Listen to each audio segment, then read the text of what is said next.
Ces deux petites cornes représentent Keren. Il est magnifique, il est puissant, il agit toujours, toujours, il n'est pas indépendant. En tant que prophète préparant la venue de cette bête de la mer, il est toujours en sa présence. Et c'est très important, la Bible nous dit toujours, elle faisait des prodiges et des miracles en présence de la première bête. C'est-à-dire qu'aujourd'hui, si nous ne voyons pas un personnage, ou plutôt, je vais le dire autrement, si nous ne voyons qu'un personnage seul, nous devons être prudents parce que la Bible nous dit qu'ils sont toujours deux. Toujours deux. La bête qui sort de la mer et l'autre bête toujours en sa présence. Jamais, jamais elle ne peut agir seule.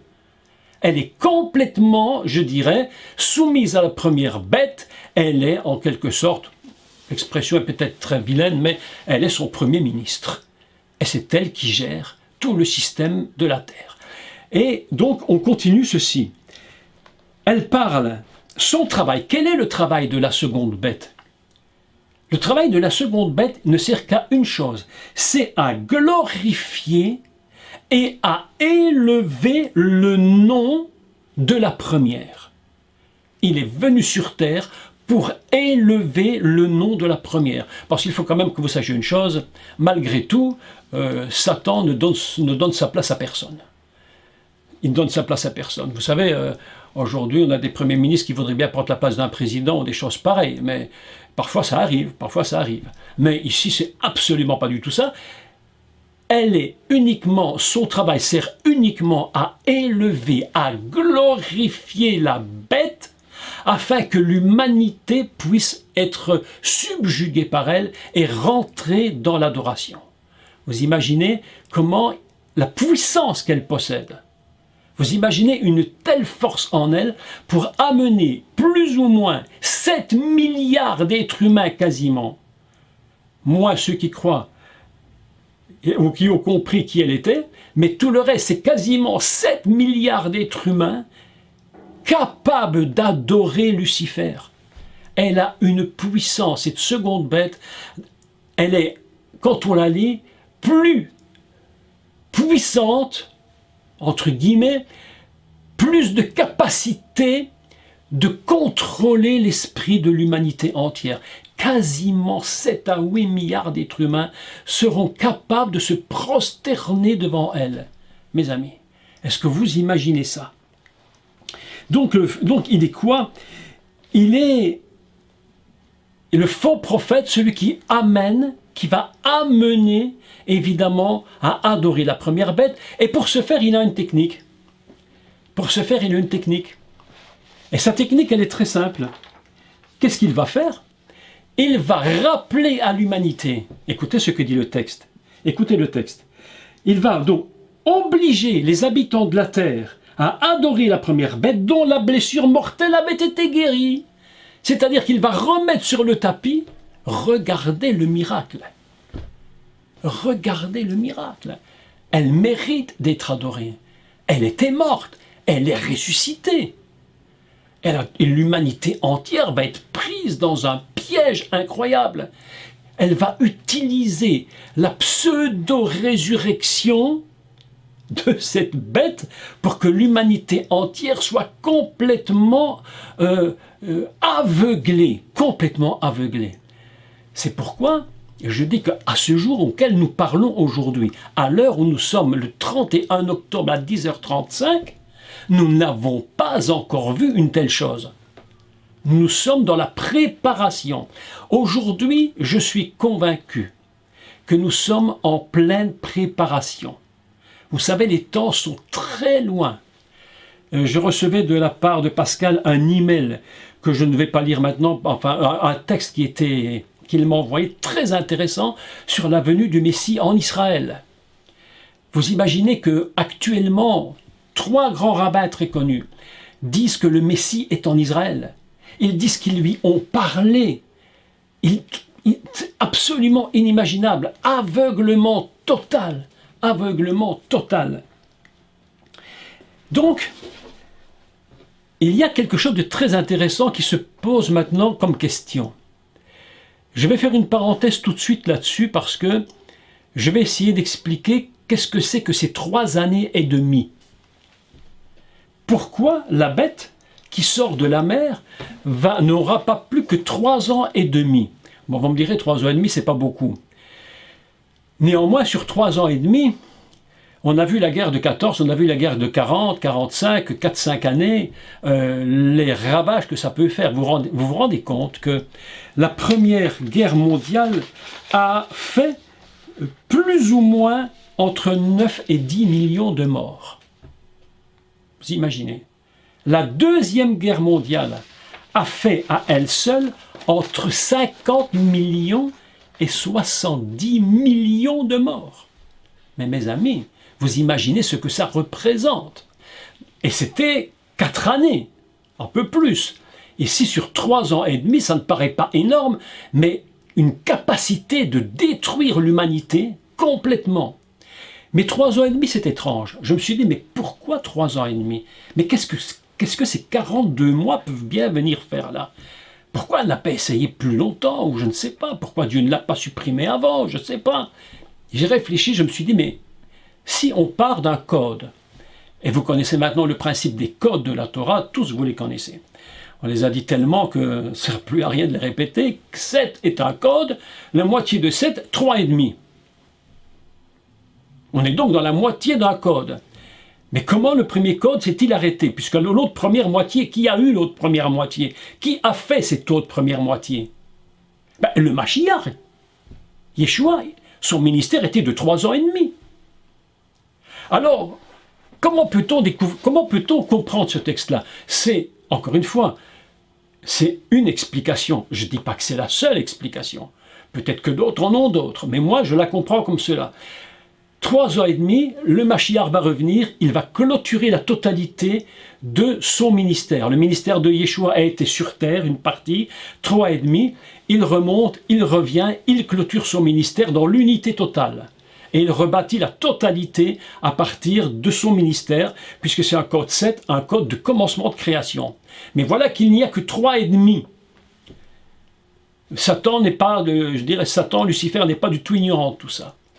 Il est très très connaisseur. Il va lui essayer de compléter les 3 et demi afin que le code 7 soit complètement structuré et qu'on recommence tout à zéro. Parce que le but de Lucifer, c'est de prendre cette terre et de recommencer le monde à sa façon, à lui. On imagine quelle est sa façon. On l'imagine. 3 et demi pour construire le 7, qui lui deviendra une unité de la création. Mais la Bible nous enseigne très clairement qu'après 3 ans et demi, ce sera fini pour lui. Il ne pourra jamais arriver à remplacer. Le but de Satan, c'est s'il ne peut pas être, il va essayer de ressembler ou de continuer ou d'achever une œuvre. Nous sommes dans un système aujourd'hui qui n'est pas encore arrivé au point de ce que je vous explique. C'est pourquoi nous devons être très vigilants sur ce que nous voyons. Je répète, nous sommes dans une époque, et vous savez, cette époque date depuis déjà bien longtemps, parce que le principe de dominer le monde est de faire ce qu'on appelle le gouvernement mondial, un nouveau gouvernement mondial, de mettre tout le monde en rang. Seder, c'est marrant ce mot, Seder Olam a un ordre mondial, un Hadash, nouveau. Mais Seder signifie s'y mettre en rangée. Il faut que tout le monde obéisse. On range tout et on y va. C'est ça l'ordre mondial. Tout le monde obéit. Tu te tais et tu fais ce qu'on te dit. C'est ça l'ordre mondial. Aujourd'hui, vous allez voir quelque chose. Regardez aujourd'hui ce qui se produit sur la Terre.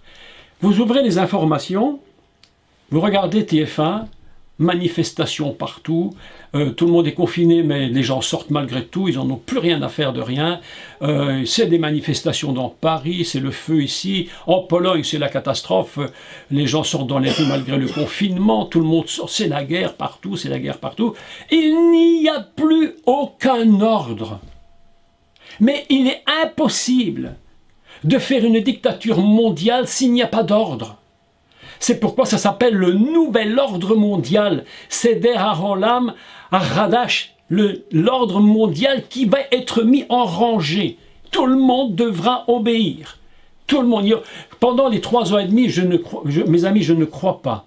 C'est une opinion de nouveau personnelle. Je ne crois pas que pendant ces 3 ans et demi de domination luciférienne, je ne crois pas qu'il y aura encore des manifestations dans les rues. Et s'il y en a, ce sera dramatique pour eux.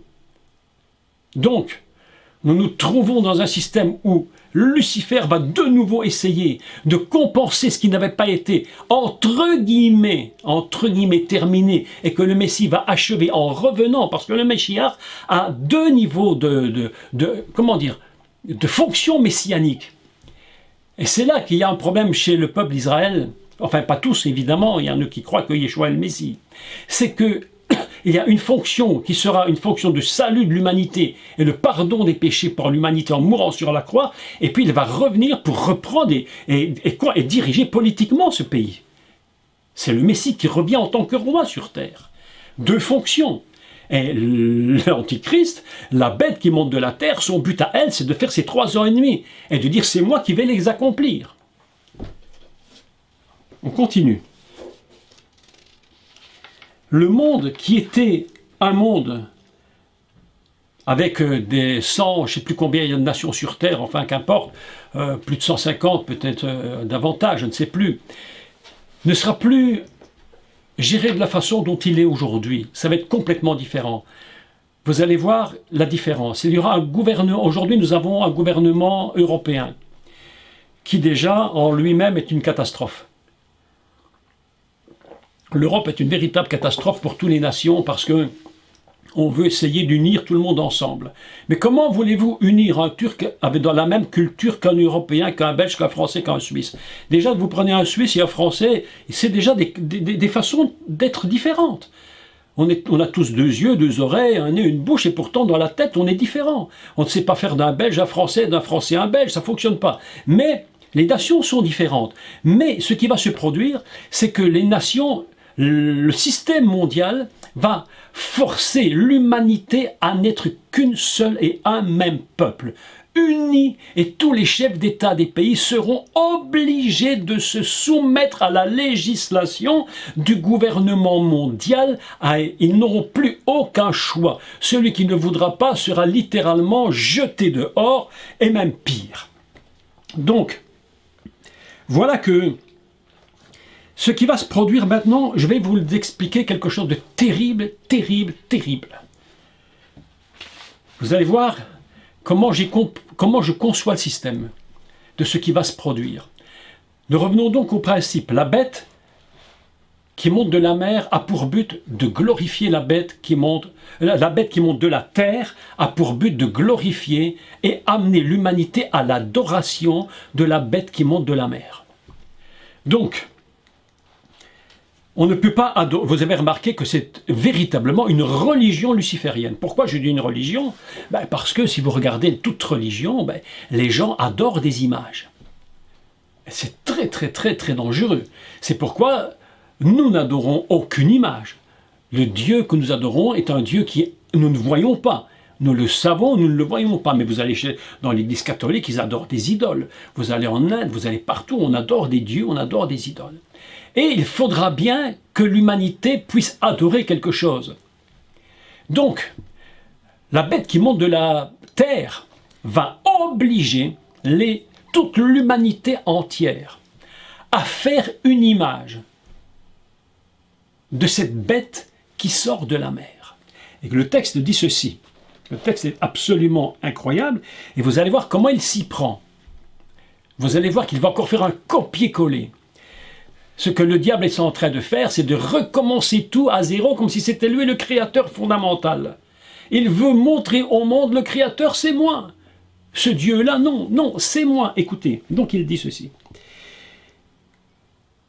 Et au verset 14, « Et elle séduisait les habitants de la terre par ses prodiges qui lui étaient donnés d'opérer en présence de la bête. » Elle va pouvoir de miracles inimaginables, disant aux habitants de la terre de faire une image. de la bête qui avait été blessée. Donc, l'humanité devra se trouver devant une image que les hommes eux-mêmes vont faire. Chose très très surprenante. Ils vont se faire une image de la bête qui sort de la mer de l'Antichrist. Et cette image devra être adorée. Mais où? Écoutez maintenant. Et c'est ici la catastrophe qui va se produire. La véritable catastrophe. Où va se mettre cette image, sachant en plus que la bête a une puissance telle qu'elle est capable de rentrer carrément un esprit dans l'image afin que l'image puisse parler. Attendez, si vous me trouvez un chef d'État aujourd'hui qui est capable de faire ça, alors je vous dis oui, alors c'est sûrement lui. Mais à ce jour, je n'en connais pas. Je n'en vois même pas un. Prenez le même plus grand président du monde, le plus dictateur, le plus horrible, il ne connaît même pas. Mais où va se mettre cette image? Animer l'image. Les afiar roi, ça veut dire prendre insuffler véritablement. Les afiar, c'est insuffler, rouar, l'esprit. L'image va être remplie d'un souffle d'esprit qui va lui donner de la vie. Mais comment est-ce possible? Comment est-ce possible? Rappelons-nous encore comment Dieu a commencé son monde et son humanité. La Bible dit « Faisons l'homme à notre image ». Celle-là, c'est l'image. Le mot utilisé dans l'Apocalypse, c'est le même mot. Celle-là, image. Et lorsque l'homme est créé à l'image de Dieu, il a toutes les forces en lui, mais il est inanimé. L'Adam est là, construit, bâti, fait. La Bible nous dit que Dieu l'a fait, Dieu l'a sorti, et il est là. Et puis la Torah nous enseigne évidemment que Dieu vint et il souffla dans ses narines un esprit de vie. Et l'âme commence à devenir une âme vivante.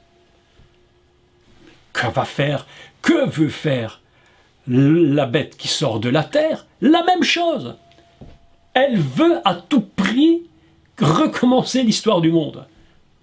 Et la Bible nous dit, vous ferez une image. L'humanité est obligée de se faire une image à l'image de la bête. Et cette bête qui sort de la terre a une capacité, mais absolument incroyable, de premièrement produire des miracles.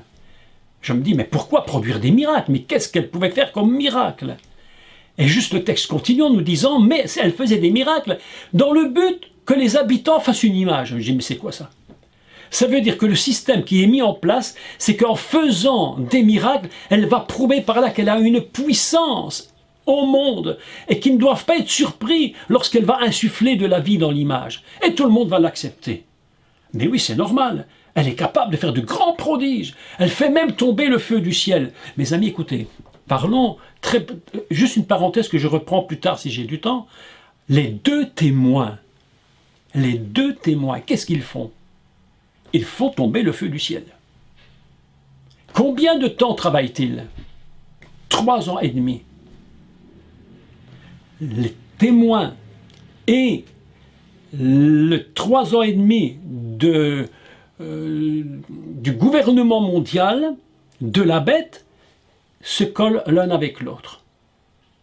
Il y a, au moment où la bête est sur la terre, un conflit dans les lieux célestes que personne ne peut même imaginer. Mais nous allons parler des témoins un peu plus tard. Revenons à notre image. Mais où va être mise les images? Où les gens devront-ils adorer? Lorsque nous allons dans une mairie, je ne sais pas comment vous dites ça au Canada, la mairie, je ne sais pas comment vous dites ça. En Belgique, on dit la maison communale. Voilà, maison communale. On dit monsieur le maire. En Belgique, on dit monsieur le bourgmestre. Lorsque vous rentrez dans une maison, dans une mairie, ce que vous voyez en Belgique, c'est la photo officielle du roi et de la reine. Le roi Philippe, la reine Mathilde. Lorsque vous allez dans un bureau, un lieu en France, il y a une photo du président de la République. Ça, c'est ce que l'on voit, l'image qu'il représente dans ces lieux. Lorsque j'étais plus jeune, aujourd'hui ça a un petit peu changé, mais lorsque j'étais plus jeune, à l'école primaire, nous avions une photo du roi qui était là. Hein, c'était la photo du roi. Et on nous expliquait la famille royale. Où va se mettre l'image de la bête? Mes amis, je vais vous dire, dans beaucoup d'endroits, et je vais vous dire tous les endroits où je crois qu'elle va être mise. 1. Dans les mairies, dans les maisons communales. Lorsqu'on rentrera, ce ne sera plus la photo du roi qu'on verra, ce ne sera plus la photo du président de la République qu'on verra, ce sera la photo de la bête, l'image de la bête. Et elle sera capable de parler. Et il ne faut même pas s'étonner de cela. Parce que je vous dis qu'en Afrique, s'il y a des amis africains qui m'écoutent, ils vont savoir qu'il y a un principe de sorcellerie très, très puissant en Côte d'Ivoire, ce qu'on appelle les masques. Ce sont simplement comme des grandes poupées construites, et elles parlent. Elles parlent. Elles ont une puissance de vie en elles, démoniaque.